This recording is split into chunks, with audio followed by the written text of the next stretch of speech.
Sustain nutrition. what the Rock is cooking. It's like that. What's the fat guy called from the Beano comics? Desperate Dan. Yeah, remember that then. Sorry. Anyway, Joe, what are we talking about? Small changes leading to big results. Oh, you kick that table. That's the one. So what? I'll pose the question. What is the best way? You just going to upset the viewers, all three of them. What is the best way to eat an elephant? One piece at a time. There we go. So what? Oh, I'm glad I read that blog. Same nutrition.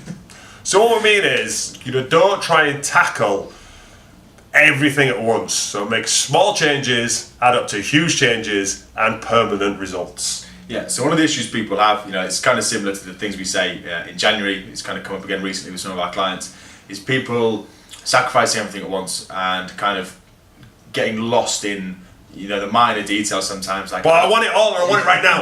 I had a tablespoon of milk, is that okay? Think about the bigger issues and just make one change at a time. You don't need to do everything at once in order to be successful.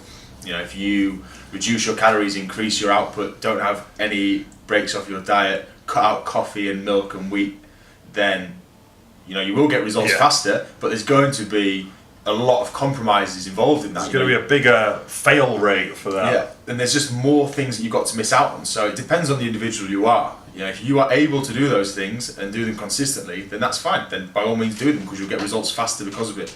But if you can't do that, which is most people, then don't do it.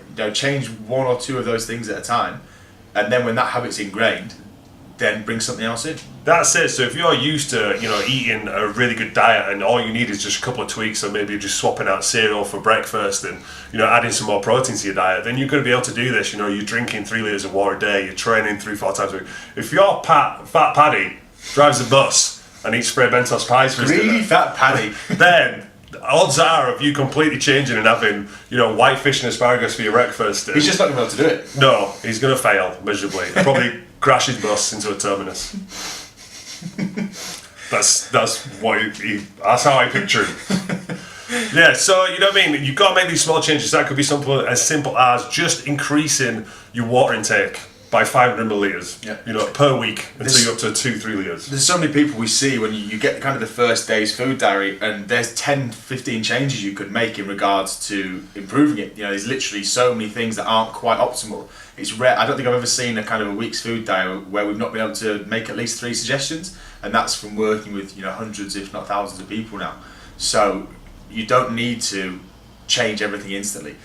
If you change half of the things, 5 out of 10, you're still going to be losing or gaining, depending on what your goals are, at a rapid rate. And there's only so much you can achieve. People always say, I thought I'd be leaner at this point. Well, what are you basing that on? You're basing it on inaccurate information that's been portrayed in the media, where someone's dropped, they've gone from a size 18 to a size 12 in 2 weeks. Well, they probably haven't, have they? There's going to be some... If they have, there's going to be a massive bounce back. Like I say, these kind of like quick fix, fad diets are like payday loans, where it's a quick fix and then you're worse off than you were before.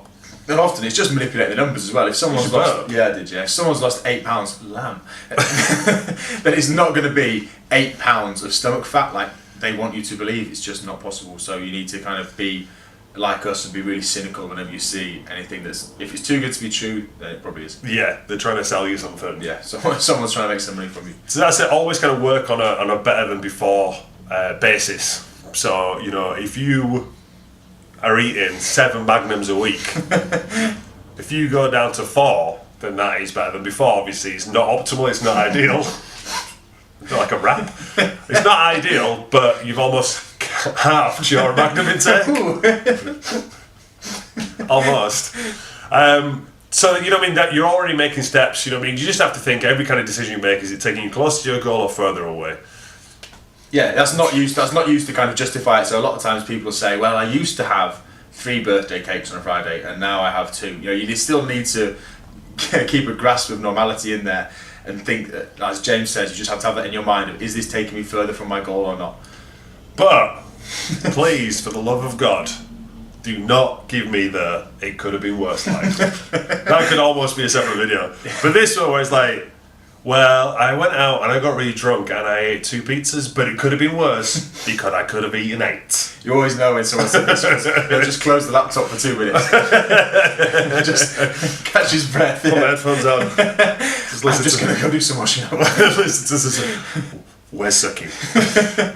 So yeah, I think that's about it. You know, take bite-sized chunks, stuff that you can handle. Drill it for a week, move on to something else. So if you want, you know, like we said before, make a list of changes that you need to make in your diet. So it could be drinking more water, eating more protein, you know, exercising 20 minutes 4 times a week. Pick whichever's going to be easiest and do that until it becomes a habit. So, you know, 2, 3, 4 weeks, do that, move on to the next one, next easiest one. Keep on doing that till you've filled your list up. Make another list. Crack on. If you're unsure what to put on your list, then if you go to sustainnutrition.co.uk, then we have a free food review on there. So you send your food to us, one day we'll tell you what you've done wrong, and then you can then start to remedy those things. That's us. That name again is Mr. Plough. Old school. Sustainnutrition.co.uk. It's no school like the old school. And I'm the headmaster.